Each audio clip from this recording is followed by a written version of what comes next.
Over the last few days, the official Sea of Thieves Twitch channel has been teasing some upcoming story beats and content coming in 2022, and the implications are huge. There's 4 to break down, so let's get into it. Each teaser began with this snow globe, named the Orb by the community, that seems to be able to show the future. The videos also start with who shall not be returning, which means Flameheart lore is coming. Finally. The teaser begins with the Reaper's hideout. This is the same for each one, where it sounds like the trapdoor is being opened up. Give it a listen.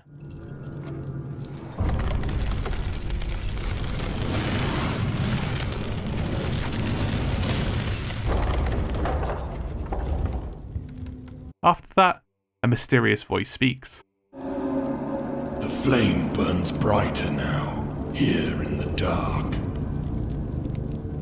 There shall be no glory for the Dark Brethren. Your fierce fire will shatter their bonds. No lords of the sea, but a king of fire. Once bound at sea, but now true freedom calls you back, moving like a deathly veil across the waves. The sands of gold will be shrouded, and all be chained eternally as sea-bound souls.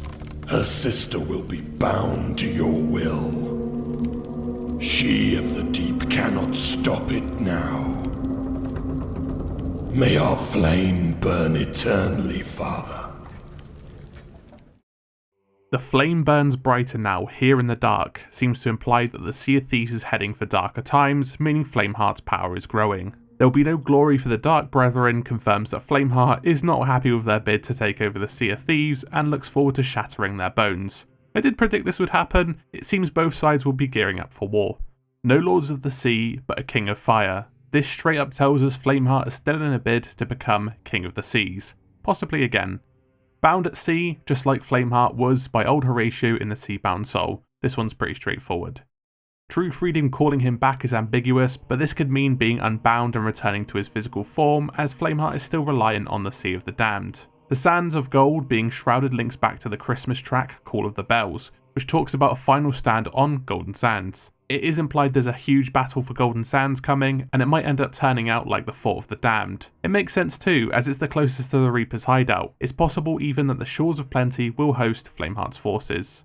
Her sister will be bound to your will. She of the Deep cannot stop it now. Who the sister is unclear, but She of the Deep is obviously Belle of the Deep. What or how she'll be involved in all of this is up in the air, but it seems like we may have already had her backstory during the Sunken Kingdom, where she could very well be the one who silenced the sirens all those years ago. It kinda seems like Flameheart has been around longer than we think, if this were all linked together.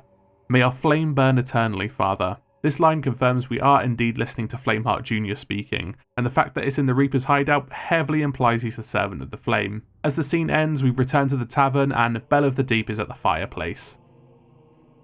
The second teaser begins the same way, so we'll get right into the dialogue. Oh, and you can hear some incoherent voices before, which sound familiar but I can't quite put my finger on it. Maybe it's Ramsey, Stitcher Jim, or possibly Flameheart before he turned?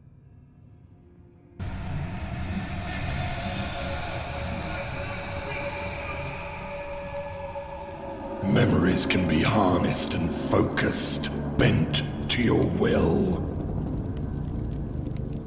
Memories can be powerful allies and accursed weapons.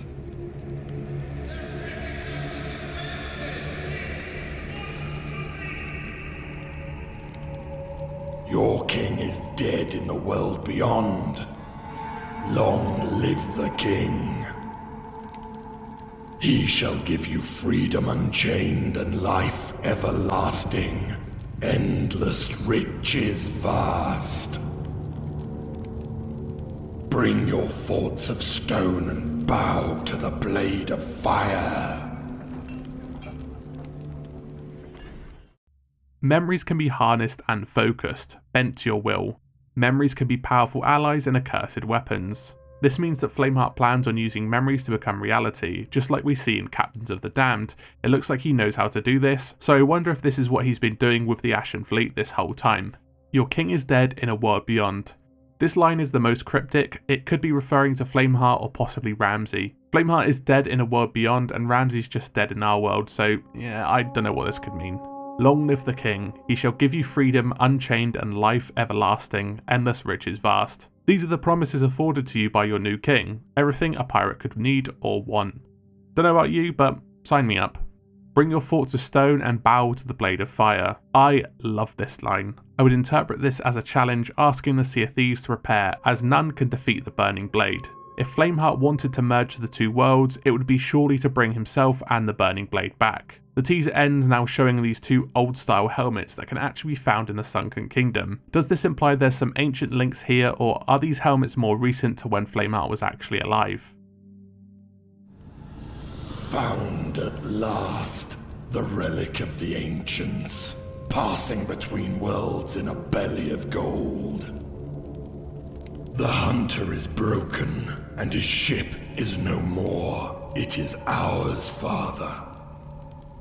Finally, we will break the seals and the Reaper's chest will open.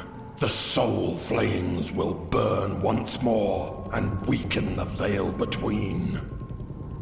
Tides will turn once the relic is ours. Memories into bones. Will into iron. Souls into life.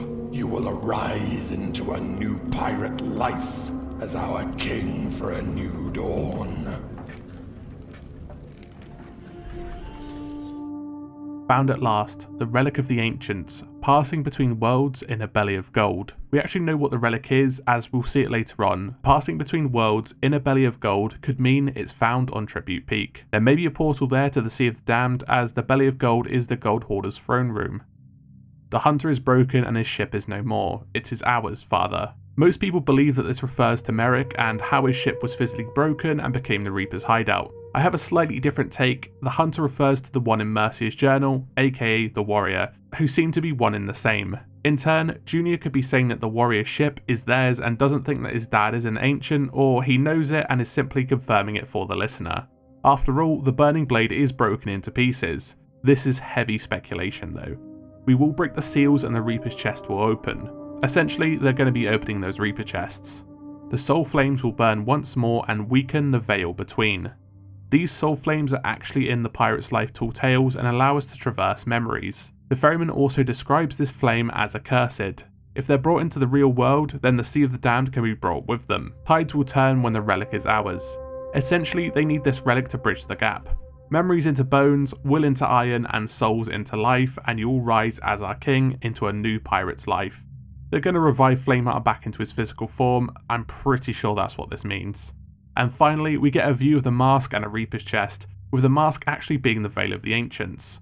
We know this as it's one of the fireworks from Season 5.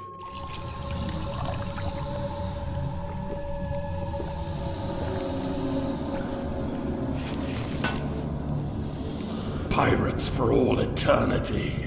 The curse is a gift. They will descend to claim it, then arise to a sea of bones. Your gift will unite all thieves to true piracy. They will drink, they will die, and they will live again to serve the fire. On the final teaser, before the dialogue, you can hear the sound of someone drinking from the chalice. Pirates for all eternity, the curse is a gift. Simply put, the skeleton curse is a gift, not a curse at all. They will descend to claim it, then arise to a sea of bones. This means that us, or the pirates of the Sea of Thieves, will descend under the Reaper's hideout to claim the chalice and drink from it. Could this mean the skeleton curse is finally coming and a new hideout is underneath, well, the Reaper's hideout? Your gift will unite all thieves to true piracy. They will drink, they will die, and they will live again to serve the fire. This seems to imply we have a choice to join Flameheart, as I'm unsure who they could be, other than us, of course. Maybe Pirate Legends will have the choice on who to join. Finally, we can see the runes for Pirates for all eternity inscribed on the table. So, in conclusion, Flameheart Jr. is back, under his father's wing again, and looking to bring him back from his eternal damnation in the Sea of the Damned. But he needs to get the Veil of the Ancients to do so. It looks as though there are some other teasers along the way, possibly with the Skeleton Curse and a new area under the Reaper's hideout. If I had to speculate, I think we'll be getting a tall tale or two next season with some other bits as a smaller season again, and Season 7 will feature more tall tales and a map expansion to the Sea of the Damned, as I believe Rare will make another 14-week season so they can show up for Season 7 around E3 2022. And on that note, make sure you go check out my latest lore video covering Flameheart Jr. It's my favourite video I've made so far, so please go check it out. Make sure you subscribe to keep up with the latest Sea of Thieves lore, discussion and theories, and drop a like too. How do you guys feel about the teasers? Are you excited about Sea of Thieves again? Let me know down in the comments. Thanks again for watching, and as always, I'll see you in the next video.